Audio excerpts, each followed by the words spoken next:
Every April, we are graced with the storied journey that is the year's first major. The azaleas are in bloom, the pines are whispering echoes of renewal. It is a tradition unlike any other. Hello, friends. I'm Jim Pants, and I'm joined by a legend who had a top 3 finish here in 1993, John Daly.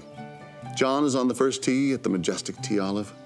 John, what are the emotions standing in front of such a storied opening shot? We seem to be having some technical difficulties with John. I'm not sure he can hear us. Is he all right? Looks like someone went a little heavy on the Bloody Marys. Okay, well, we'll try to get that sorted out for you folks. But in the meantime, another time-honored tradition begins. The box score starts right now. I don't know a lot about sports, but I can drink a lot of beer. My motto is simple: C's get degrees. Need a long, inappropriate hug? I'm your man. I think I'm smarter than you, because I probably am. Power Tower for box score.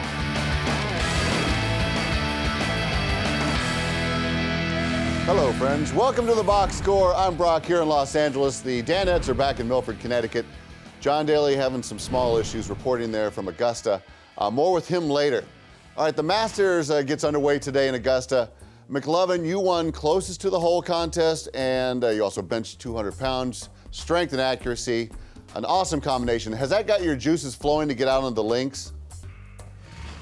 No, I don't go back there because I'm afraid I'm going to hit Paulie or Todd with a golf ball. But did anyone notice how I threw it out to Dan today that I won that contest? You did. Sort of snuck it in there during a look-in. Yeah, I brought up, Brock, briefly that we should have a par 3 contest, just a little bit on the air, and who would Dan bet on, just for a topic.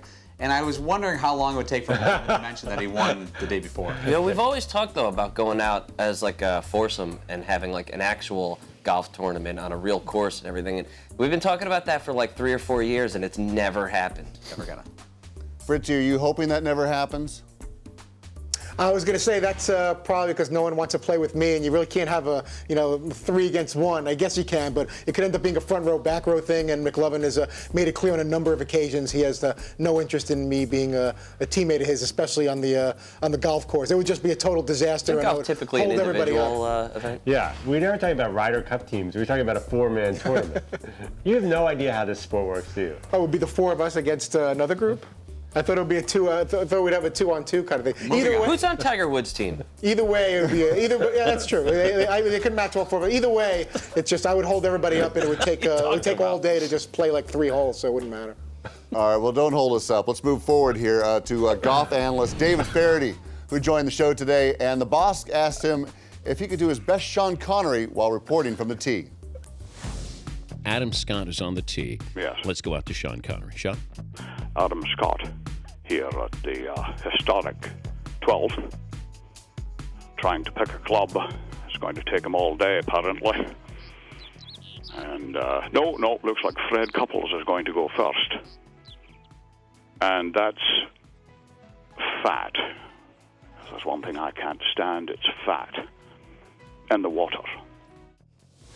You know, you could hear, I thought, Feherty there trying to come up with lines on the spot, which isn't an easy thing to do, but the impression was so good it didn't really matter what lines he had. And, you know, the thing with an impression like that, at least to me anyway, being an impression expert, obviously, is like these little nuances of the voice that you get. And the one that jumped out about Feherty doing Sean Connery was the L's that he throws into words that don't necessarily have them, like the theld. Yeah, that was spotless. I mean, sometimes guys do imitations, and it's like, all right, that's David Feherty imitating someone. If you would have started that segment, and I'm not kidding, I was thinking about it. If we would have started that segment saying, wow, this is a really big honor to have the great actor Sean Connery on the show, I'll bet you 90% of the people would have thought it was Sean Connery. Well, he's an awesome guest. Paul, you also had Charles Barkley on the show. Are him and Feherty just slam dunks as guests? They're probably my 2 most sure things on this show in its show history. When I saw the rundown today, it's you don't put your feet up, but you also know that those 2 segments are going to be home runs unless they don't call in.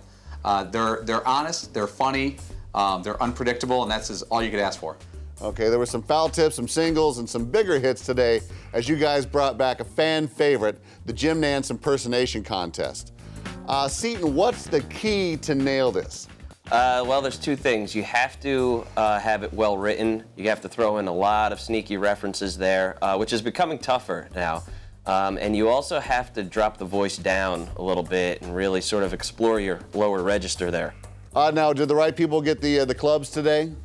Yeah, I think so. You know, to be honest with you, it was a little slow going. At least for me, anyway. I kind of thought that they were all the same. And the thing that people are doing now is, since last year the dude won and he threw in a Sleep Number reference, everybody's throwing in our sponsors, which is awesome. Yeah. But you've really got to work to be creative at that. And I didn't know that the first 2 hours, we had good calls, and it was awesome that people did that. But there really wasn't like a home run winner, like, oh man, this was awesome. Not until the last segment, I think. Yeah, last 10 minutes. It seems like they're trying to bribe us, overcompensating with whatever they're not good at sounding like, or the good adjectives about Augusta National. If they can throw in Shellback or one of our sponsors, they think somehow they're going to get a couple extra brownie points out of it. Yeah, I think the guy from Pittsburgh sort of sounded like Slim Pickens, too, if you listen back to him. Okay, Rich Eisen took a stab at it, but proved that even seasoned professionals are going to have trouble with such poetry. Hello, friends. Welcome to another edition of the Masters. Augusta National throws open the pearly gates as the wind whispers through the pine straw. Another champion will have the green jacket. Pardon. But no. That's the football guy in me coming out. Let me try again. Yeah, see, Rich can't. I'm not sure Rich could carry that golf tournament right now because he's been ensconced in football.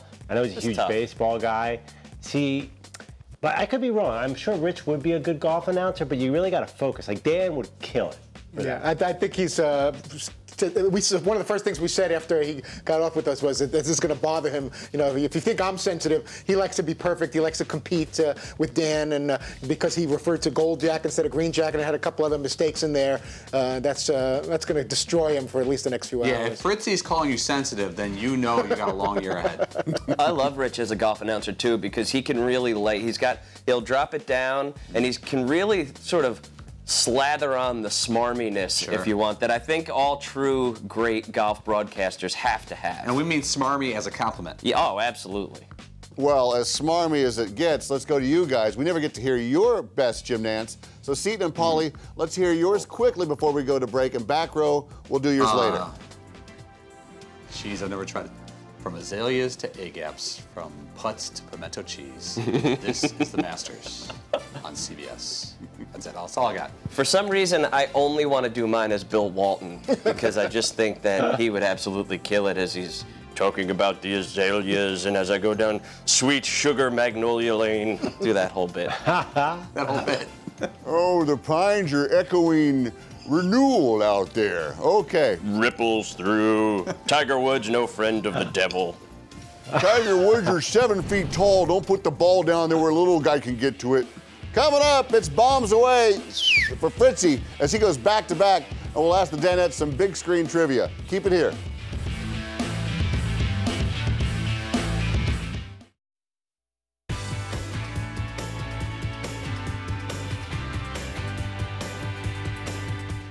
Welcome back, friends. I'm Jim Pants. It appears our technical difficulties have been fixed. John has made his way to the greenside bunker at the number 4 Flowering Crabapple. John, this is a particularly tough par 3 since it is guarded by a pair of bunkers. How does this par 3 play in comparison to the others on the course? John? John, can you hear me?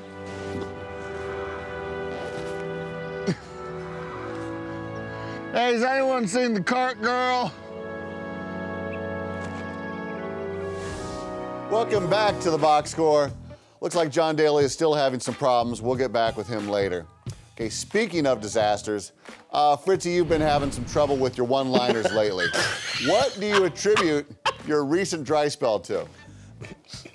I really don't know. I thought the couple that I threw out there today were strong, and I don't know, some of it's, you know, Dan's in one mood versus another mood, and sometimes he's more willing to laugh at something I have to say, other times. Brock, when you say recent, do you mean 2014, or are you looking bigger? Let's just say a small window on this one, small window. Okay. Okay. Yeah, I thought the Bonds one was good, and I thought the Big Papi reference maybe not as good, but still good enough to get a chuckle. Interject? Yeah.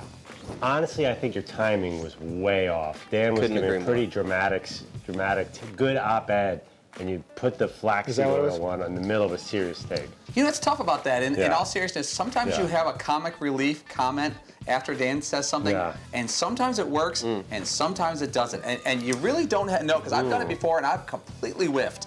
And I've done it before, and it's been like, oh, it breaks the room, and everyone moves on to the next topic, so you don't know. But he was still, like, clearly in the middle of, like, the body of his rant. You know, he hadn't put a bow on this thing at all yet, and that's really where you have to sort of break that tension a little bit, or throw in your one-liner or whatever. I couldn't agree with McLovin more. Fritzie's timing there was pretty terrible. What happened was the second joke was good, too, but you had already blown it, so you were out So of he the decided loop. he wouldn't laugh at anything for the rest of the show. Hold on a second. Brock, he said you decided he wouldn't laugh at anything. Like he chose not to laugh at your stuff? I think sometimes he chooses... So you're standing by the comedy, you're saying he chose not to laugh? Yes. Okay. I think there are times where, in a different state of mind or mood, he may laugh at something, and other times, if he's upset with something that I did beforehand, he would choose not to. I got a good chuckle out of him with the Rocky impersonation, but he didn't want any part of the Bonds or the selfie Big Papi comment. Huh. So you're implying that the boss doesn't have a good sense of humor. Let's take a look at the tape and figure this out together. Did we sort of open the door with McGuire helping the Dodgers, therefore Bonds can help with the San Francisco Giants? Yeah, Fritzy. I think any team that brings aboard Bonds as the hitting coach is going to take a lot of flax for it. Flaxseed oil? You see, Big Papi took 33 seconds to get around the bases. I'm going to try again here. Oh, Isn't it selfie of him to take that long while everyone has to wait for him to get around the bases for over 30 seconds? We'll take a break. Rich Eisen will join us next. Man, you're down 0-2, dude. I got a little chuckle on the back end there of the second one with being selfish or being selfie around the base paths. But I was really excited about that flax one. I guess the guys are right. I'm wondering if the timing was a little better, that perhaps he would have laughed more at that one. So. You know, the other thing I think is interesting, too, is Todd continues to bring up the David Ortiz selfie story like it's his lead every day for the past 2 weeks, and no one else in the world cares. And so he finds a way to work it into the conversation at least twice a day. And we're all sort of like, all right, dude, so they took a picture, man. Relax. Who cares? All right, well... We're a little old at this point. Oh, Fritz, you did provide the boss with some rare laughs when you did your Mick from Rocky impression. Seton, now, is that Fritzy's go-to when he wants to get on the boss's good side? Oh, man, I don't know, but it's a home run. There's no doubt about that. It's absolutely perfect. You can't win! His whole face contorts and everything, and his body seizes up when he does it. You're like, what? It's the best thing. I was concerned. He did it twice, and he went to the same 4 lines in the same order twice. And then I noticed there was a pause for about 5 seconds, and I think Fritzy has 4 Mickey Burgess lines, you know, like, I don't think he has a huge repertoire. It's fantastic, but I think it may need a little more content. Yeah, it's pretty much, you know, what are we waiting for? And you can't win. And eat lightning, crap thunder. Eat lightning, crap thunder. Fifth line, there was the chicken, you know, the Italian. Yeah. You Italian. So there is about 4 or 5. I practiced that a little bit. All right, let's have you work out that olive Just oil here. tomorrow. Okay, Fritzy, using your voice, pretend that you're trying to book a guest on the phone, and it's getting heated with the agent in your best Mickey voice. Oh, God. You said he was going to do it on Wednesday. What do you mean you can't do it on Thursday? We had it all set up. We were supposed to do 2 segments in studio. We don't want to do it on the phone. He's got to come into the studio. He's got to be in the man cave. I say he's got to come in now. What do you mean he's doing the other shows first? We're going to get the exclusive. Fritzy's going to miss a week of work for that. Nobody cancels on Dan. Oh, all right. Don't Change it. All right, let's say. Spleen all over. Yeah, take a breath. You almost blew an O-ring yesterday with Brooklyn's dad. Now you're gonna have an aneurysm. Okay. I feel a little hot. Okay. A little hot. And get a little change of moods here. Okay, Seton, one thing that does get laughs is your fake laugh, but you threatened to put an end to that. Why is that? Well, I thought that Dan, you know, I told a mildly amusing story that I thought could have gotten a chuckle, but Dan, for some reason, I don't know if he thought I was trying to, like, one-up him or something, but it was like, all right, it wasn't that bad of a story. And then, you know, it recently has dawned on me that I don't get the same help from a fake laugh that I sort of provide to everybody else in the room. Wow. And so in that moment, I was a little annoyed and thought, you know what? Why don't I just go like a fake laugh-free Friday, and then let's see how everybody's crappy stories sound then. So it's we're a sitcom without the laugh track. Would you like one of us to start training and maybe being ready to help you with a fake laugh? Absolutely. Some of you guys are some of the phoniest people I know. You can't hook a brother up with a fake laugh. Are you kidding me? That's fair. Come on, Rich's guys. fake laugh is so irritating, though. I know it. Cost up a lot. It's the worst. Burgess. I said it was funny. Okay, let's really bring up the fake laughter here. Before we go, we heard the front row do their best, Jim Nantz. Now back row, let's see what you got. McLovin, you're up first. Oh, no. Hello, everybody, and welcome to the Masters, where the azaleas of dogwood blossom every spring. And we're Amen Corner. Amen. Amen. The blooming. Isn't even really a corner. It's more of just another place at Augusta. That's all I got. Okay, I'm gonna do it as Marge Simpson because I don't really have much to say here. Welcome to the Masters, a tradition like no other. The azaleas are in bloom, the dog legs. It's really a beautiful scene. So come on out to Augusta National and root on your favorite player as he gets the green jacket on Sunday. How would Burgess do it? The Masters on CBS. I say, come on down to the Masters and put on the green jacket for God's sake. You seized up there a little. What are we waiting for? It's a tradition like no other, I tell you. Oh, I think I'm going to crap thunder right now. Okay, coming up, we'll see how well the Danettes remember a baseball classic and which Danette would survive a death match, you ask yourself. Stay tuned.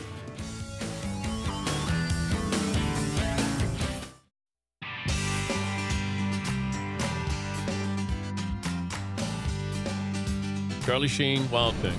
But you took it from Charlie, right? That's the... Yes. Yeah. Yeah, he was Wild Thing before me. Did you ever ask him how they came up with that nickname? Or No. how he got it? You know how you got it. Yeah, I mean, as soon as he knocked the head off that aluminum guy, I knew I was getting it. Welcome back to the box score. Wild Thing Mitch Williams owes his nickname to the movie Major League, which is celebrating its 25th anniversary this week. The Danettes are no stranger to sports classics on the big screen, so we wanted to see how well they know this one. Let's play a little Major League movie trivia. This will be front row versus the back row. You can share answers, and teams can steal. Let's get started with the front row. The Indians' new owner, Rachel Phelps, threatens to move the team to which city? We're going to go with Miami. You're correct. Oh, long and out of here. Okay, back row. Pedro Serrano wants to do what ritual before the team's playoff game? Kill a chicken, right? I think so. We're going to say sacrifice a live chicken. Absolutely correct. Front row, let's go back to you. Which credit card company does the team film a commercial for? Oh, I know this. We can steal this one. American Express. Was it American Express? Yes, it was American Express. Okay. Don't steal home without it. Oh, there we go. Back row, tough one here. Most of the baseball scenes were not filmed in the mistake by the lake Cleveland, but what major league city? You know, go for it. It is. Oh, it's Detroit or Minnesota. That's correct. But Minnesota was indoors at the time. Or were they? When did Minnesota go indoors to the Humphrey Dome? I don't know. I'm going to say Detroit. We're going Detroit.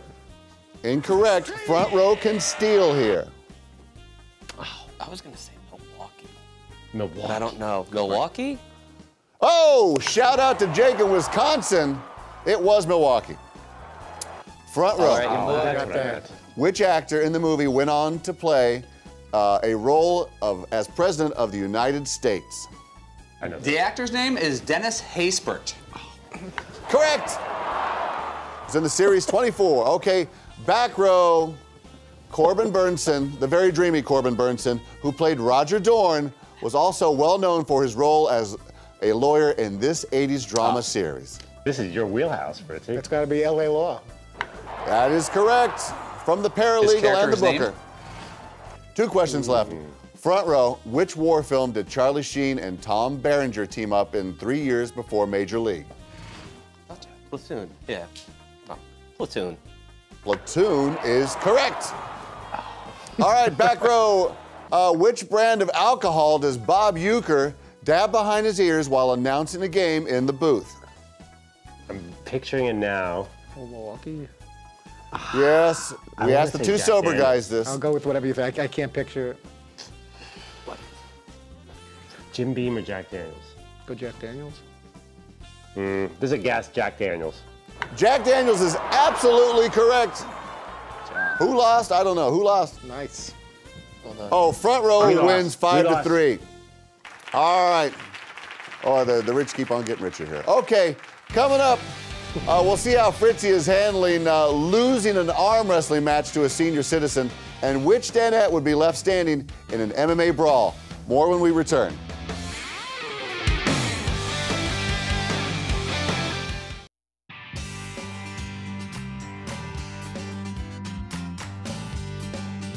Hello, friends, and welcome back. In the middle of Amen Corner, you'll find one of the most difficult shots of the day. A tee shot over sand and water makes Golden Bell truly a remarkable challenge. John Daly is back with us after some communication issues. John, what are the players saying about how the hole is set up today? Jimmy, we got a pool. Woo! Get the chicks. Get the chicks. Woo! What is this monkey on right now?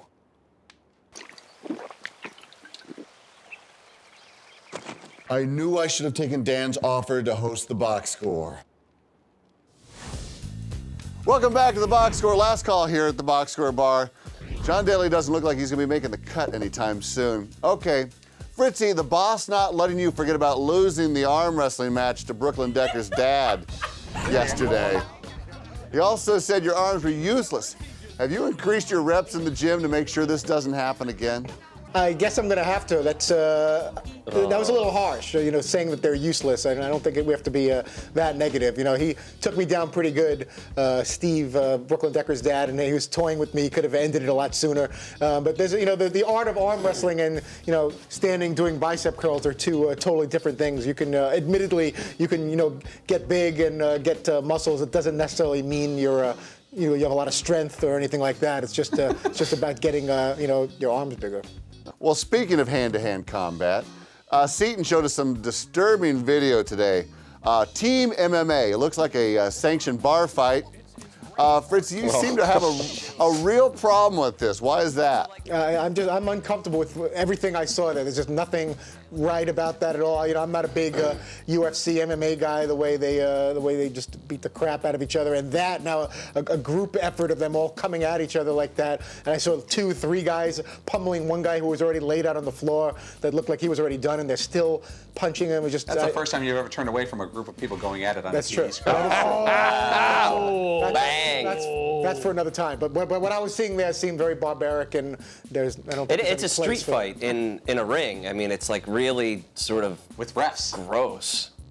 Yeah, or if it was women, would you have watched it, Fritzy? I would have watched it. I would have DVR'd it, and I would have played it back in slow motion. But the fact that it was guys that just didn't look right at all to me. McLovin, if there was something similar that went down between the front row and the back row, what would happen?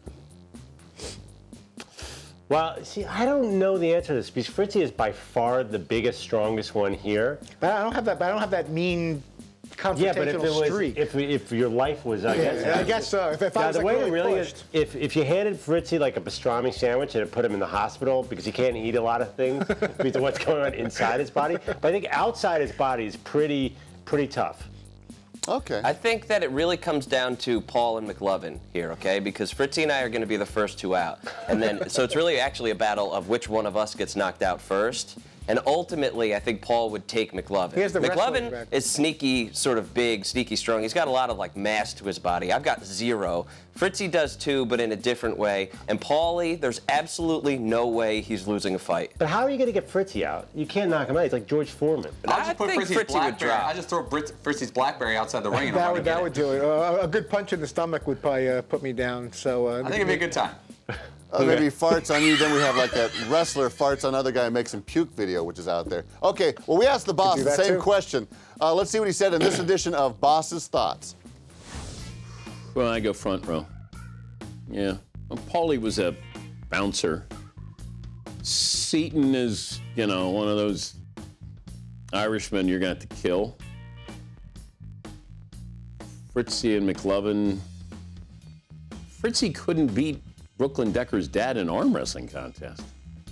McLovin might be sneaky awkward, where he could hurt somebody, but yeah, I go front row. Definitely front row. Yeah, I think Dan has a couple of problems there, okay? He grossly underrates McLovin. He grossly overrates me. Although he is right, I am Irish, I do have a temper, and you probably would have to kill me, but I don't know that killing me would really be all that difficult. And I think he's mildly accurate about Todd. I don't know that Todd is necessary. Yeah, but he said he can't beat Brooklyn's dad in arm wrestling. None of us could even come close. He's a strong dude. That guy's tough. That guy could beat up. Could that guy beat up all four of us? That is a question. I think separately or collective. Probably. I think he could beat up all four of us. I think you're right. Okay, Fritzy, in your best Mick voice, who's on tomorrow? We may hear from John Daly, who we saw a little earlier in the box score. We also might hear from Randall Chambly. Is that Mo from The Simpsons? It kind of sounds more like Mo. We might hear from John Daly. He may come on the program. Actually, there's no chance John Daly's coming on the program Not after the past half hour. Thank you, Brock, for that. Yeah, you're welcome. I don't think we'll see John Daly. Okay, thanks for watching the box score. Set your DVR or tune in weekdays at 3 p.m. Eastern, only on Audience Channel 239, right here on DirecTV. Cheers to you, Daly. Come on, the DP show. I don't know a lot about sports, but I can drink a lot of beer. My motto is simple. C's get degrees. Need a long, inappropriate hug? I'm your man. I think I'm smarter than you, because I probably am. Hey, thanks for watching the box score. Holy cow!